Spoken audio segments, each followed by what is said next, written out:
प्यारे विद्यार्थियों, आज हम नॉर्थ ईस्ट इंडिया की बात करेंगे और ख़ास तौर से मैं आपसे बात कर दूं कि मैं पहली बार ऑनलाइन वीडियो बना रहा हूं और यदि आपको अच्छा लगता है तो उसे शेयर करें, लाइक करें और सब्सक्राइब करें। और यदि अच्छा नहीं लगता है तो कोई ज़रूरी नहीं है, ऐसा नहीं है कि करना ही करना है। पर एक बात ध्यान रखिएगा कि आप आराम से पढ़ें, आराम से सुनें इस बात को, और मैं आपके नॉलेज के हिसाब से बात करूंगा जो आरपीएससी और यूपीएससी के एग्जाम में आपके काम आएगी। आज हम नॉर्थ ईस्ट की बात करेंगे और नॉर्थ ईस्ट के अंदर एक स्टेट है जिसका नाम है नागालैंड। आपने नाम सुना होगा। नागालैंड हिंदुस्तान का वो स्टेट है जहां सबसे पहले इंसर्जेंसी यानी अलगाववाद पनपा। पर ये पूर्व उत्तर का बहुत ही सुंदर स्टेट है जिसे पूर्व का स्विट्जरलैंड कहते हैं या इसे त्योहारों का राज्य कहते हैं। नागालैंड स्टेट का नाम इसलिए पड़ा क्योंकि यहां पर 16 ट्राइब्स रहती है, 16 ट्राइब्स का एरिया है ये, और ये ट्राइब्स जो हैं ये अलग अलग इनके रीति रिवाज हैं, अलग अलग परंपराएं हैं और कुछ समानताएं हैं। इसलिए बर्मी भाषा में इसे नाका बोलते हैं इस एरिया को, और नाका से बना है नागालैंड। नाका का मतलब होता है कान के अंदर जो कान सिदवाने वाले जो होते हैं उसको नाका बोला जाता है, और नाका से बना है नागालैंड। हम अब इस एरिया की इसकी बात इसलिए करेंगे कि ये नागालैंड जिसको 7 सिस्टर स्टेट के नाम से जाना जाता है, एक 7 सिस्टर में एक ये भी है। इसकी खास बातें क्या है मैं आपको जानकारी के लिए बता दूं कि 1826 के अंदर अंग्रेजों ने सबसे पहले असम एरिया को प्राप्त किया था।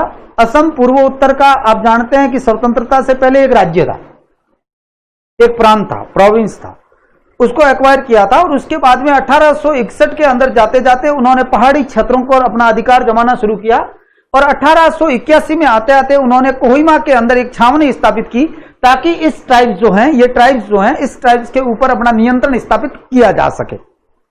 मैं आपको बता दूं ये ट्राइब्स जो हैं, ये ट्राइब्स केवल और केवल वर्तमान में नागालैंड में नहीं, नागालैंड तो एक हम स्टेट को नागालैंड कहते हैं, मगर नागालैंड के निचले एरिया जिसे अपन मणिपुर बोलते हैं, तो मणिपुर में भी ये ट्राइब्स रहती हैं। ऊपरी क्षेत्र जो त्वेंगछांग और उसके ऊपर का क्षेत्र है जिसको हम अरुणाचल प्रदेश बोलते हैं, किसी टाइम नेफा बोला करते थे, नेफा के अंदर भी रहते हैं। ये ट्राइब्स असम में भी रहती है, और इस ट्राइब्स की जो उत्पत्ति मानी जाती है वो बर्मा मानी जाती है, म्यांमार मानी जाती है। बर्मा इसकी उत्पत्ति है और बर्मा के बाद में ये भारत में भी है।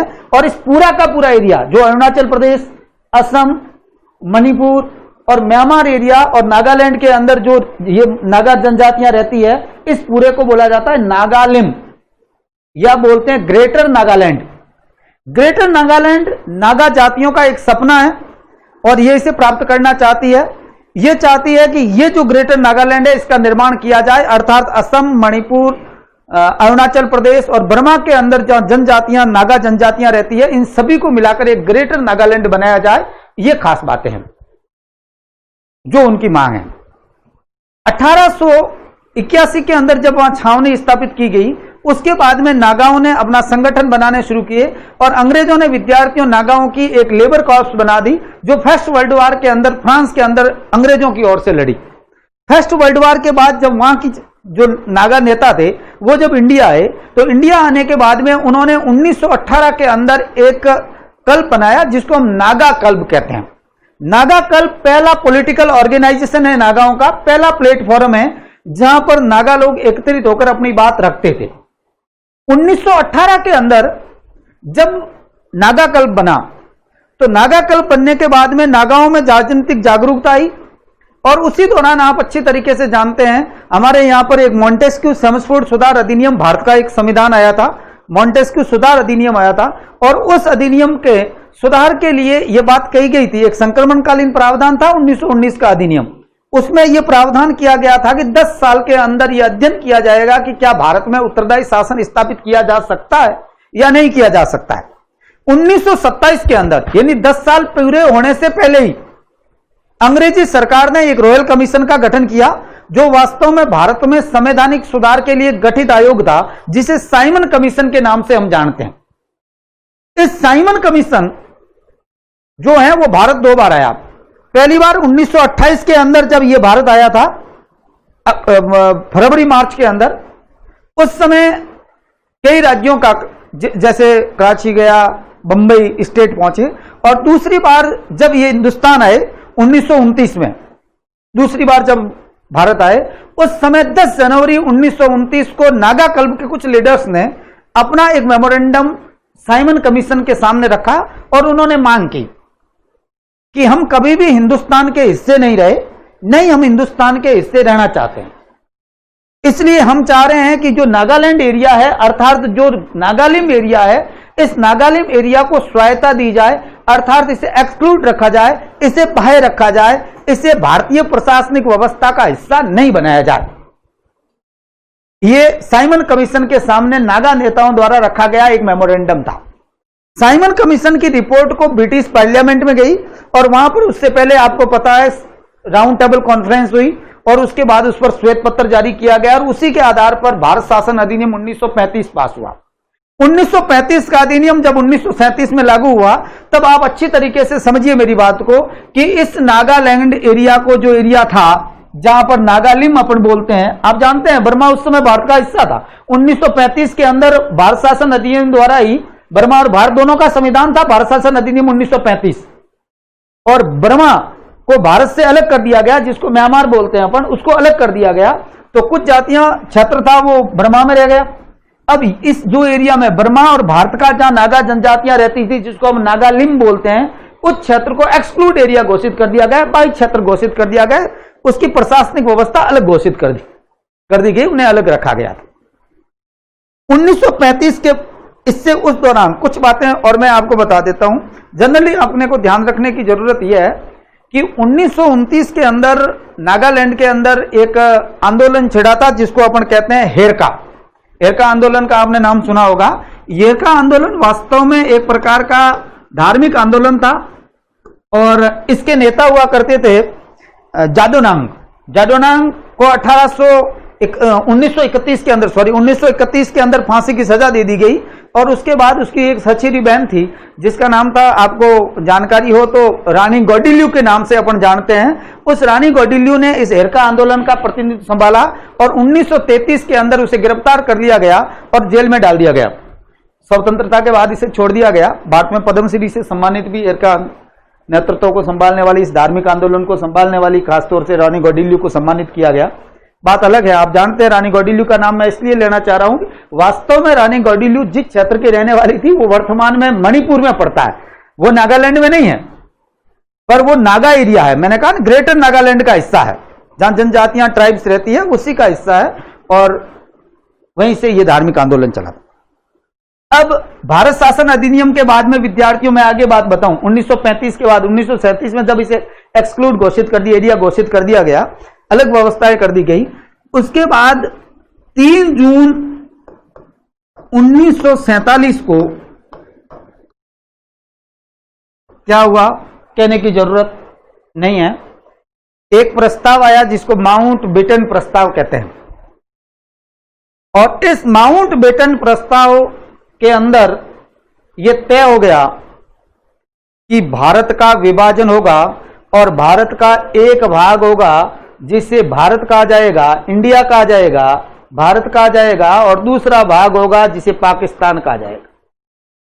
इसको माउंट बेटन प्रस्ताव कहते हैं। इस माउंट बेटन प्रस्ताव के अंदर जनजातियों को लेकर खास बात थी। पश्चिमी क्षेत्र में रहने वाली जनजातियां, बलूच एरिया में रहने वाली जनजातियां, पूर्व उत्तर में रहने वाली जनजातियां और मध्य भारत में रहने वाली जनजातियों के लिए व्यवस्थाएं थी। इसमें यह कहा गया था कि पश्चिम उत्तर क्षेत्र में रहने वाली जो जनजातियां हैं वो पाकिस्तान में मिलेगी, यानी वो पाकिस्तान में जाएगी। पूर्व उत्तर में जो जातियां रहती है वो जनजातियां यदि चाह रही है रियासतों की तरह उसके पास अधिकार होगा। यदि वो जनजातियां ये चाह रही है कि हम भारत में मिलेंगे तो वो भारत के साथ मिलेगी, अधिमिलन पत्र पर हस्ताक्षर करेगी, और यदि वो भारत में नहीं मिलना चाहती है तो वो भारत से स्वतंत्र भी रह सकती है, देसी रियासतों की तरह रह सकती है। नागालैंड के नेताओं ने भी यही सोचा कि क्यों नहीं भारत से स्वतंत्र रहा जाए, 1946 के अंदर नागाओं का एक पॉलिटिकल ऑर्गेनाइजेशन बन चुका था जिसको नागा नेशनल काउंसिल के नाम से जाना जाता है, एनएनसी के नाम से जाना जाता है। और इसके नेता थे, खासतौर से आपने सुना है तो, जिसका नाम था फीजो या आगामी जापू फीजो के नाम से जाना जाता है। अलीबा इम्ती, सिकरी ऐसे नेता हुआ करते थे। और उन नेताओं ने यह तय किया कि हम ना भारत में मिलेंगे और ना पाकिस्तान में मिलेंगे, बल्कि हम भारत की तरह एक स्वतंत्र राज्य स्थापित करेंगे, एक नागालैंड की स्थापना करेंगे, एक ग्रेटर नागालैंड बनाएंगे। और 14 अगस्त 1947 को नागालैंड ने अपने आप को स्वतंत्र घोषित कर दिया और इसकी इंफॉर्मेशन यूएनओ को भेज दी। कह दिया गया कि नागालैंड एक स्वतंत्र राज्य है, जैसे पाकिस्तान है वैसे भी नागालैंड भी है। भारत सरकार ने इस क्षेत्र को मान्यता देने से मना कर दिया। उन्होंने कहा ऐसा कुछ भी नहीं है। इससे पहले क्यों ऐसा किया, इसका एक कारण था, मैं आपको बता देता हूं। इसका कारण यह था कि जून के अंदर ही हमने 1947 में नागालैंड के नेताओं के साथ में हमने बात की थी और यह कोशिश की थी कि नागा नेता है यह बात को तय करे कि वो भारत में मिले, उन्हें अलग से स्वायत्ता की मांग वो नहीं करे, हम भारत के अंदर ही उनको एक ऑटोनॉमस स्थिति देंगे, एक स्वतंत्र स्थिति देंगे।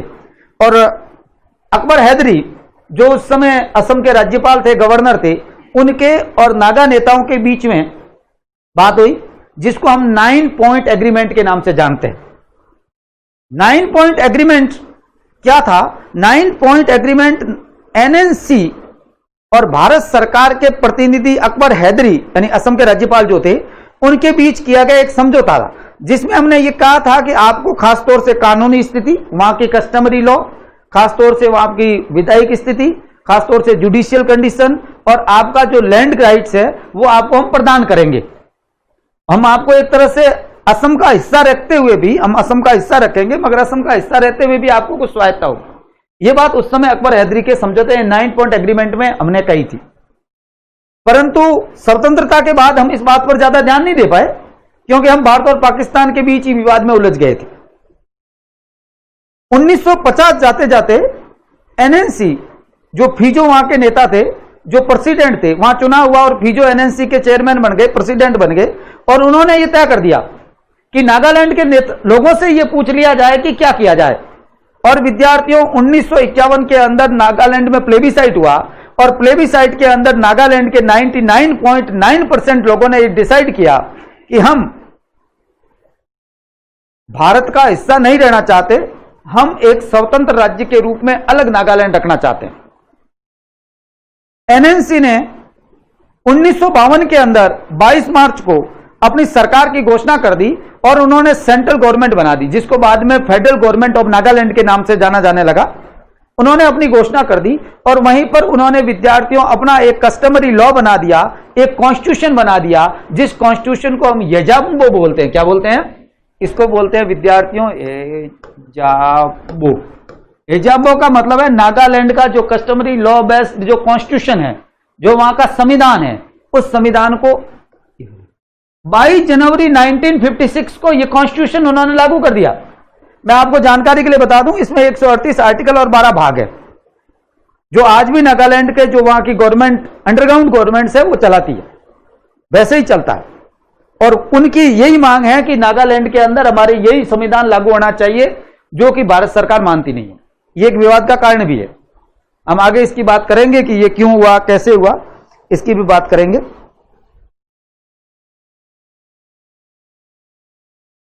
जब नागालैंड की स्थिति आ गई 1956 के अंदर, जाते जाते जब वहां मिलिटेंसी बढ़ने लगी, या मान लीजिए वहां पर उपद्रव बढ़ने लगा, इंसर्जेंसी बढ़ने लगी, तो भारत सरकार ने वहां अपनी आर्मी भेज दी।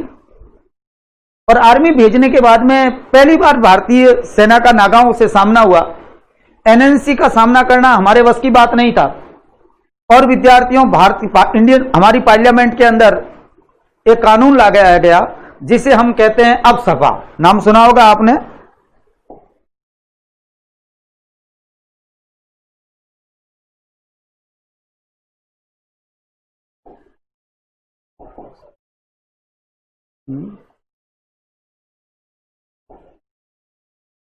हाँ, तो 1956 में जब वहां मिलिट्री चली गई भारत की, तो मिलिट्री जाने के बाद में इंडियन पार्लियामेंट ने मिलिट्री को विशेष अधिकार देने के लिए एक वहां पर कानून लाई, जिसको अपन कहते हैं armoured forces special power act. ये एक्ट क्या है?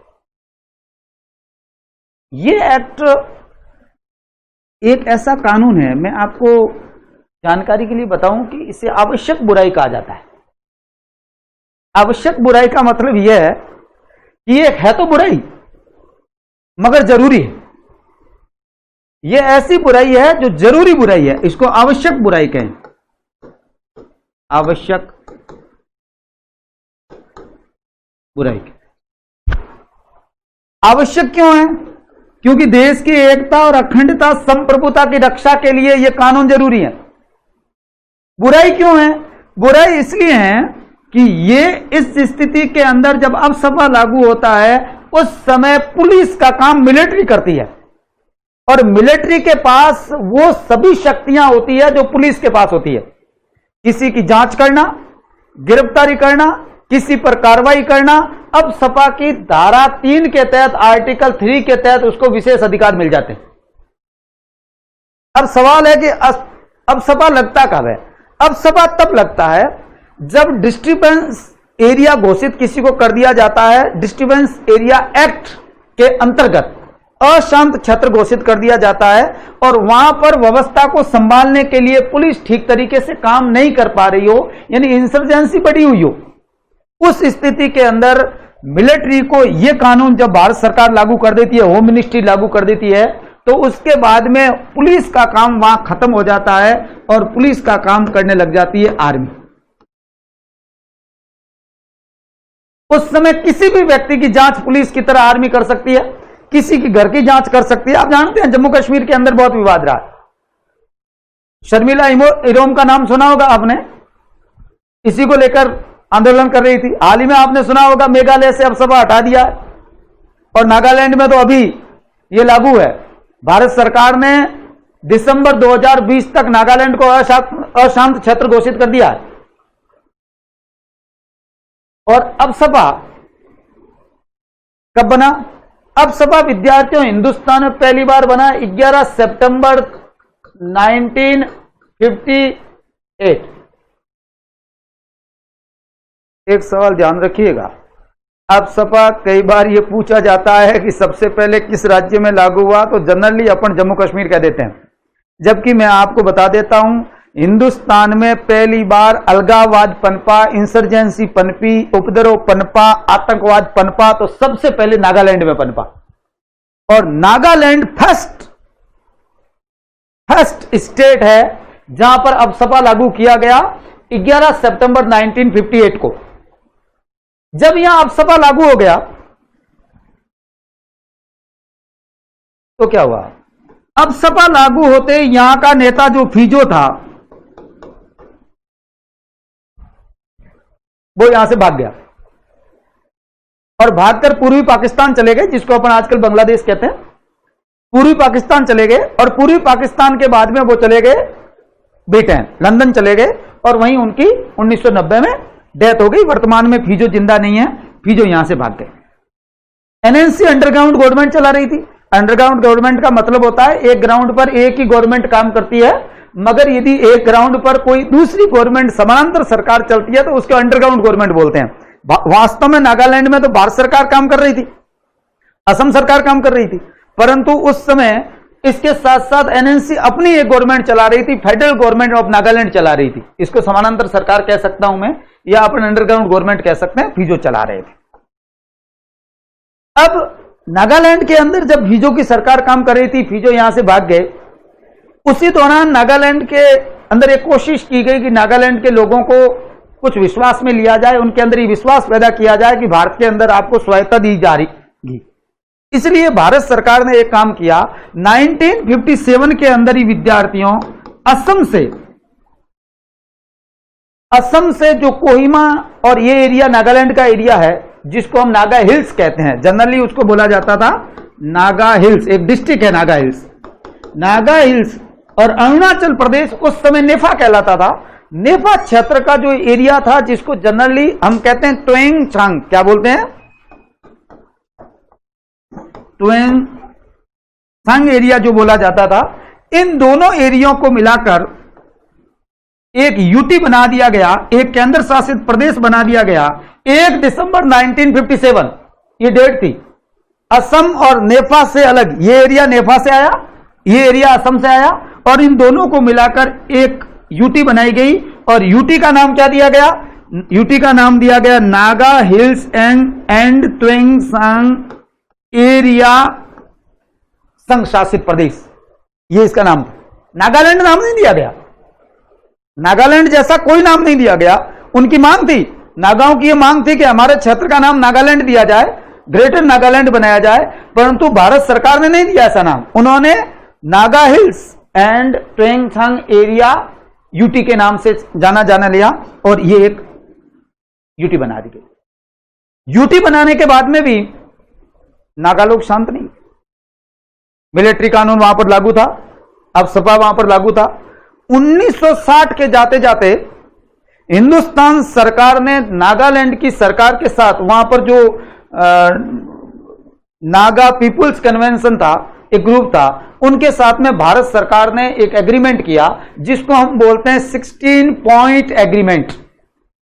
बहुत इंपॉर्टेंट एग्रीमेंट है एग्जाम की दृष्टि से, और मैं आपको बता दूं, इस एग्रीमेंट को आप यदि समझ नहीं पाएंगे तो आपको आर्टिकल 371 ए भी समझ में नहीं आएगा, नागालैंड के अंदर की गई विशेष व्यवस्था को भी आप नहीं समझ पाएंगे। मैं 16 पॉइंट एग्रीमेंट की बात इसलिए कर रहा हूं। 16 पॉइंट एग्रीमेंट क्या है, आप ये समझिए।